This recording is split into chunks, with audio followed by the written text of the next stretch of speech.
The test is in 4 parts: Part 1, Part 2, Part 3, and Part 4. Now look at Part 1. Part 1. You will hear a man talking to a receptionist at a hotel. First, you have some time to look at questions 1 to 7.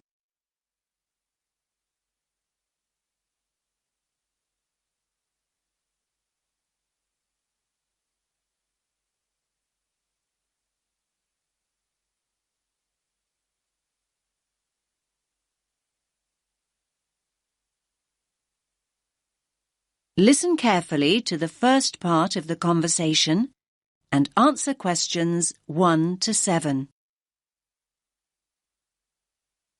Good evening, sir. Do you have a reservation? Yes, let me just check I've got everything. Sorry. Yes, a reservation. It's in the name of Hartley, Martin Hartley. Let me see. Oh, yes. Here it is. That's for 3 nights. Yes, that's right. Do you need my passport? I just need to take the number as a form of ID. No problem. Now, can I just ask you to fill in this registration form, please? Actually, no. You see, I've broken my wrist. Yes, I noticed that. I'm afraid form filling is something I can't manage right now. Not without a lot of pain, anyway. Oh, dear. I'm sorry, sir. But don't worry. I can complete the form for you. That's very kind of you. What do you need to know? Well, let's start with your name, of course. So that's Martin, Hartley. That's Hartley. Thanks. And your address? 45 Carlisle Way. Could you spell Carlisle for me? Sorry. It's Carlisle.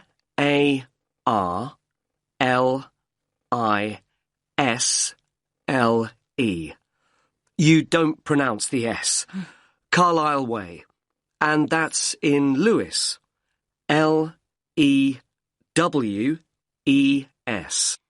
And is there a state? I don't think you have states in the UK. No, we have counties. It's East Sussex. Sussex is with double S. The postcode is LW4 6AU. Do you want my phone number? Actually, no. We contact people by email now. Ah, yes. And send me lots of advertising too, I suppose. My email is hartleynitram@yahoo.co.uk. Sorry. A bit slower, please. Hartley, my surname, then Martin backwards, NITRAM. That's all one word. And all lowercase? That's right. No capitals. At yahoo.co.uk. Thank you very much, Mr. Hartley. And could you give me your passport now, please? Thanks. You can have that back now. And that's for 3 nights, so checking out on Sunday morning? OK. You're in room 16. That's on the first floor, overlooking the courtyard. Here's your key. Would you like somebody to take your bag? Now you have some time to look at questions 8 to 10.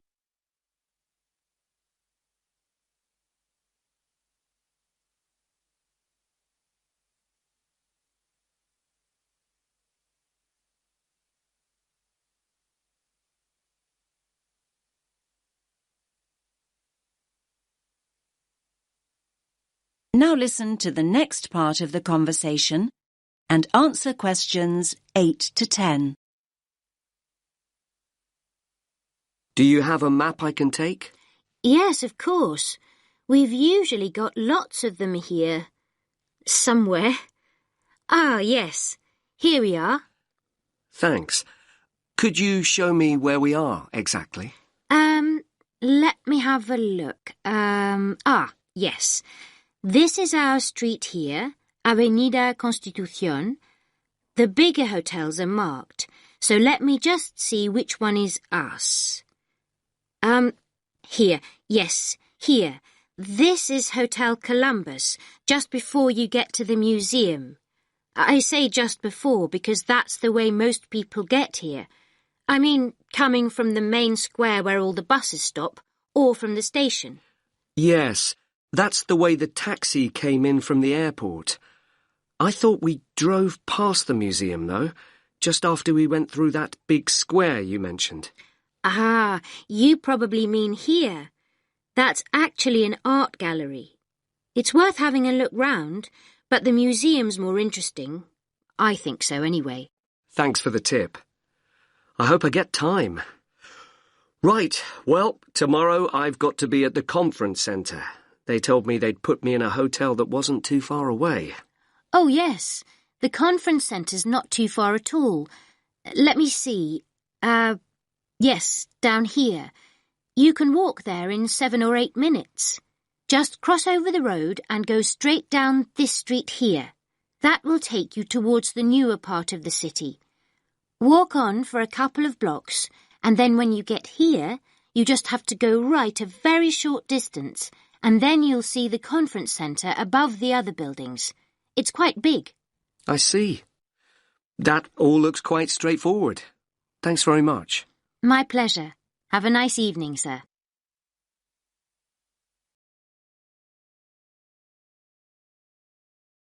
That is the end of part 1.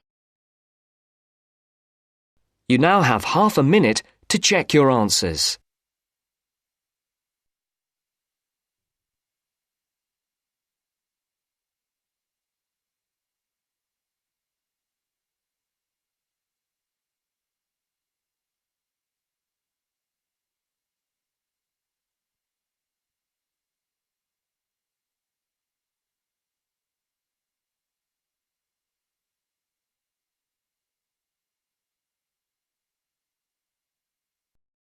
Now turns to part 2. Part 2.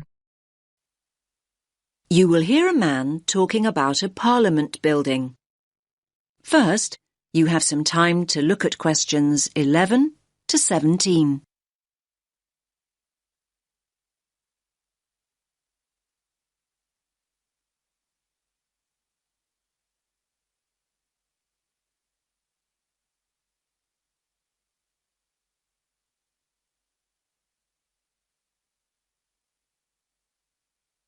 Listen carefully to the first part of the talk and answer questions 11 to 17.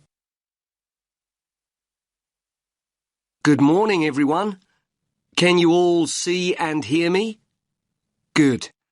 Now, my name's Dan, and I'm your guide this morning for our tour of the New Zealand Parliament. Now, we're standing in the executive wing of the Parliament complex. This is where all the government ministers have their offices and where the Prime Minister and the Cabinet meet. Now, most people here refer to this building as the Beehive, and no prizes for guessing why it's called the Beehive. That's right. It's shaped exactly like a traditional beehive, and it's one of the most famous buildings in Wellington. Now, I'll start with some background information about the design and construction of the building. It may come as a surprise for you to learn that the architect wasn't a New Zealander. No. In fact, it was designed by a Scottish architect, Sir Basil Spence. He designed the concept for the building during a visit he made to our city in 1964. His idea was that all the offices and rooms would radiate from a central core. Now, the Beehive was built in stages over 10 years.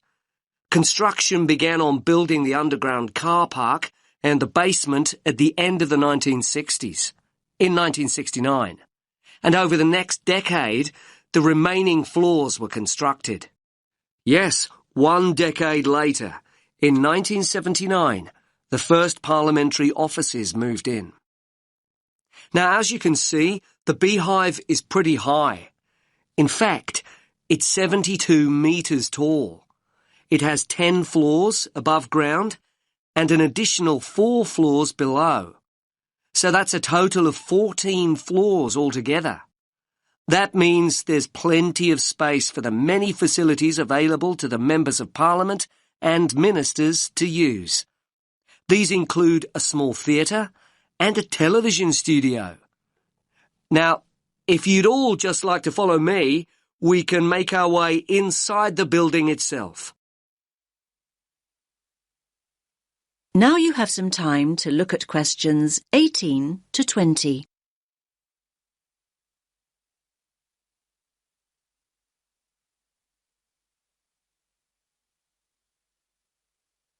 Now listen to the rest of the talk and answer questions 18 to 20. Here we are in the entrance foyer. It's a very airy space, isn't it? And if you look at the floor you're standing on, you'll see it's made of marble. And if you look to your left, you can see some beautiful columns. They are also made from marble. Now, look at the wall panels. They are made of stainless steel. They look really stunning, don't they? Now, straight ahead of us is the staircase leading to the first floor of the building. As you can see, the railings on the staircase are made of bronze.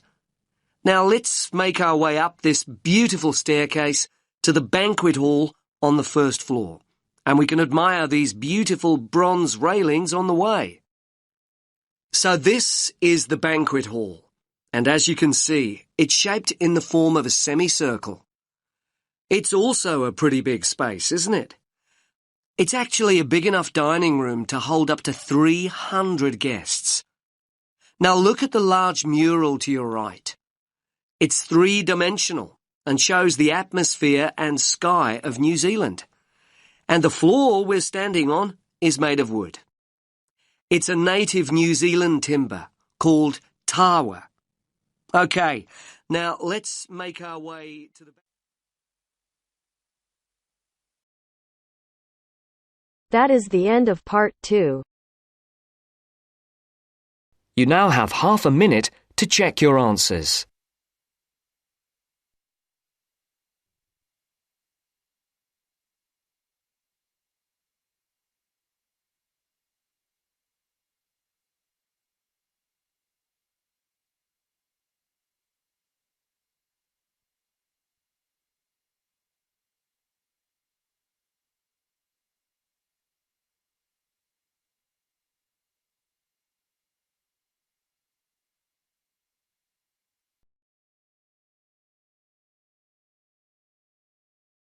Now turns to part 3. Part 3. You will hear 3 students talking about how to spend their time before going to university. First, you have some time to look at questions 21 to 25.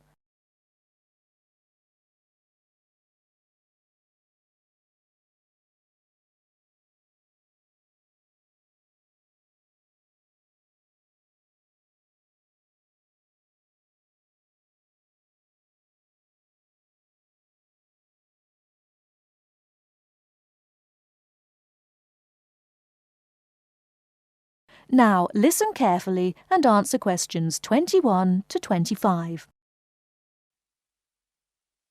What's that you're reading, Matt? Oh, hi, Tara. It's an article about taking a gap year before going to university. Is that what you're thinking of doing then? Well, I hadn't really considered it as an option, but reading this has got me thinking. I'm looking forward to starting at uni, but I wouldn't mind a bit of time to myself first. Hi, guys.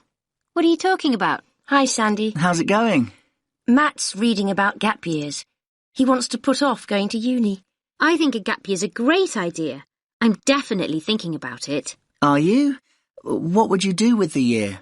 Well, the programmes I've looked at involve volunteering of some kind. I wouldn't want to just go travelling for a year. I couldn't afford that anyway. The idea would be to work and help people, but more importantly, to grow up and come back knowing more about the world than I do now. Obviously, I'd choose somewhere hot and sunny. So, what exactly is volunteering? I mean, OK, I understand it means doing something for nothing, but what does it mean in terms of a gap year? Yeah, it means working with programs in countries where people need support or some kind of aid. I bet your mum and dad aren't quite as enthusiastic as you are about all this. On the contrary, they're really supportive. They can see all the pluses. They realise that I don't know exactly where I want to be in 10 years' time. They think it'll give me time to figure things out and not make decisions I might regret later. I think I'd be worried about how the university look at it, though. Don't you think it suggests you're just putting off studying? Definitely not. Our tutor told us that a lot of universities encourage students to take a gap year. They see a year away growing up and maturing as an asset. Students arrive in higher education with an extra year of life experience, depending on what you do with the time, obviously. Yes, I can see that tutors might like having a few well-travelled students around. I mean, ones that have a more developed perspective. I think they also appreciate that students who come back from a year away, doing something worthwhile, have a stronger sense of direction and a clearer idea of what they hope to achieve. They probably speak at least a few words of another language too. The most important thing for the unis is that students are motivated. So anyway, what does your article say about the options? Do they suggest where students should go on their gap year? You now have some time to look at questions 26 to 30.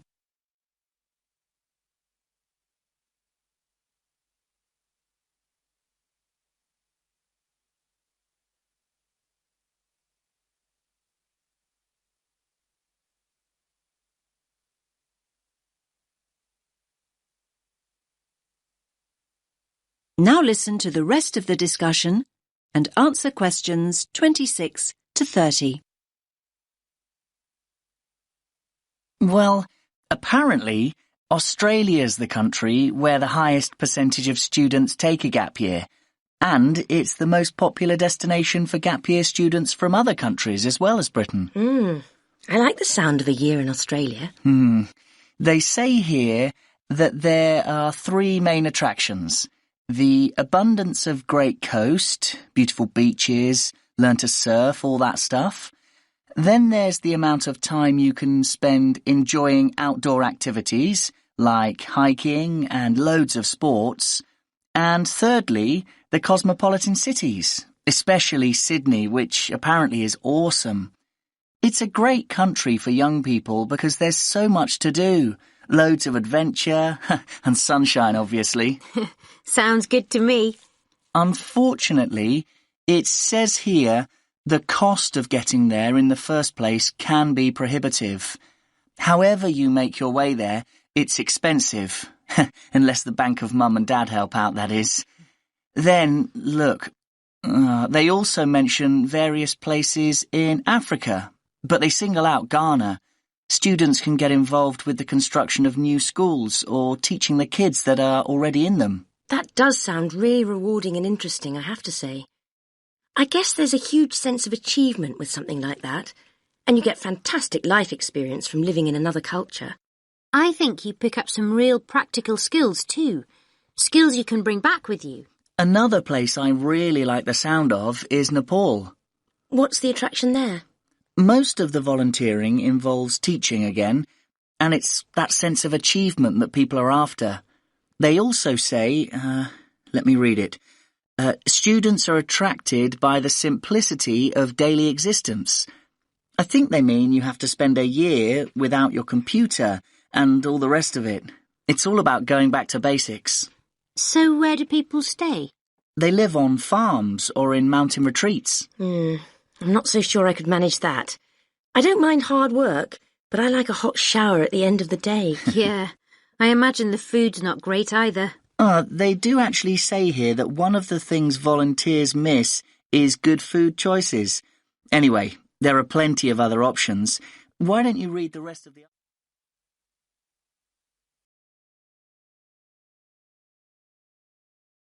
That is the end of part 3. You now have half a minute to check your answers.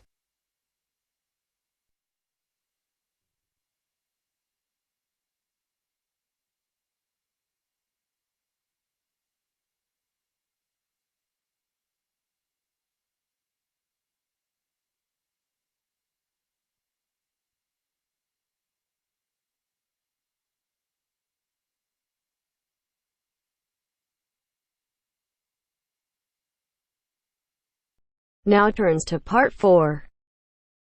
Part 4. You will hear a woman talking about retail psychology. First, you have some time to look at questions 31 to 40.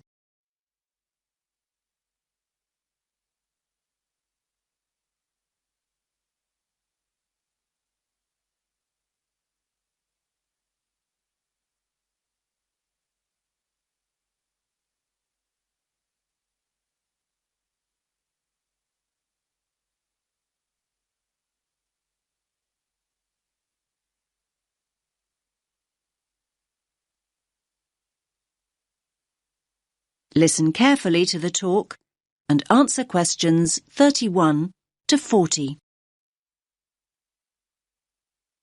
Hello everyone.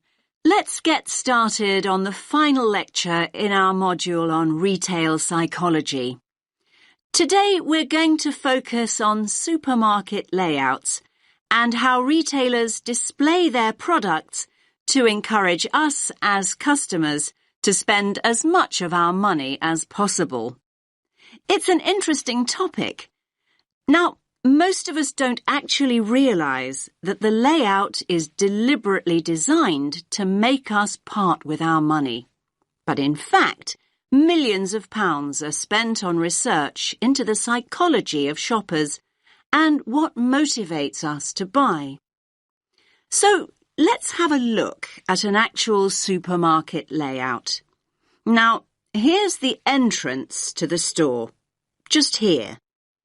This area immediately around the entrance is what retailers refer to as the decompression zone or the dead zone.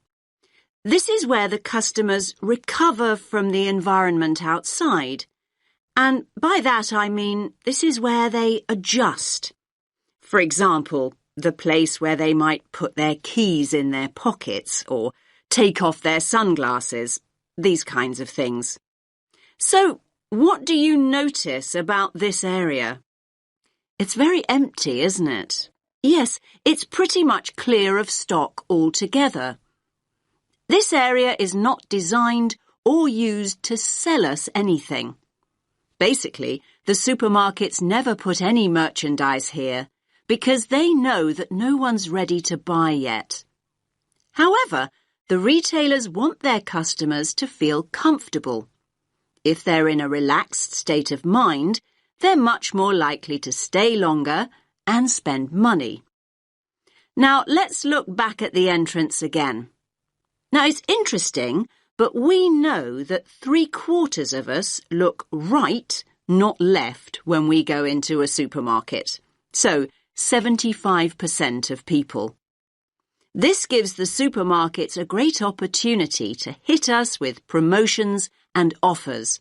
So, near the front door, you might also find what we call the dwell zone. The dwell zone is the area on the right-hand side by the front door where you are encouraged to relax and browse. You will usually find newspapers and flowers here to help you do exactly that. Moving on from the dwell zone, we come to the power aisle. Basically, it's the main route customers return to after venturing into nearby aisles. And so this is the area of the supermarket where the strongest offers are displayed. So, you might see a sign that reads barbecue time, and you'll see all the items you could possibly need for a barbecue. The charcoal, the sauces, the skewers and the drinks, everything you need, all in one place. Were you planning a barbecue before you went shopping? Do you even have a garden? Yes, the power aisle has a very powerful effect on sales, even though most of us don't even realise we are being sold to here.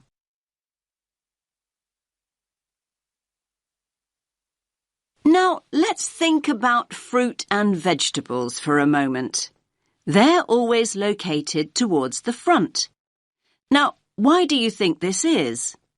Yes, fruit and vegetables are always at the front because it gives the supermarket a healthy image.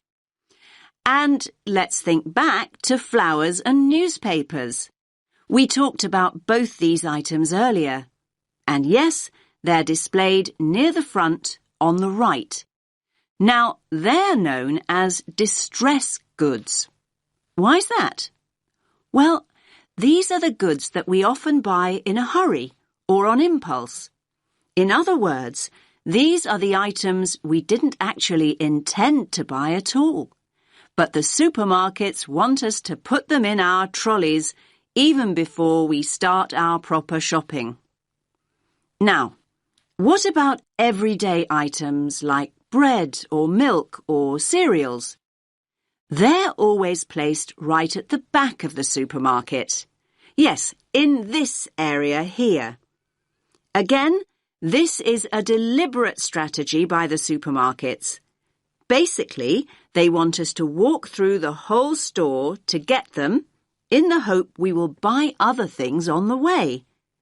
That's why items like these are often called destination goods. Now, where products are placed on the shelves makes a real difference. We read shelves a bit like we read a book. Our eyes go from left to right. And they want you to focus on the more expensive items, so they place them at eye level. It's often quite hard to spot items like cheap tinned food. Why is that? Well, they're normally placed very low on the shelves. Basically, the supermarkets don't want the cheapest products to be the ones you see first. Finally, let's have a look at the checkout area here. Now, we all know that sweets are deliberately placed within the reach of children at the checkout. But all kinds of things are displayed at checkouts these days. In fact, supermarkets can change what's on offer almost by the hour. It's a quick and easy way for them to rotate their stock. So, if the sun comes out, the checkout is an ideal place to display sunglasses.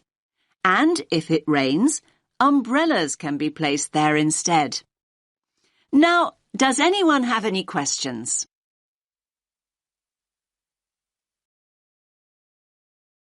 That is the end of part 4. You now have half a minute to check your answers.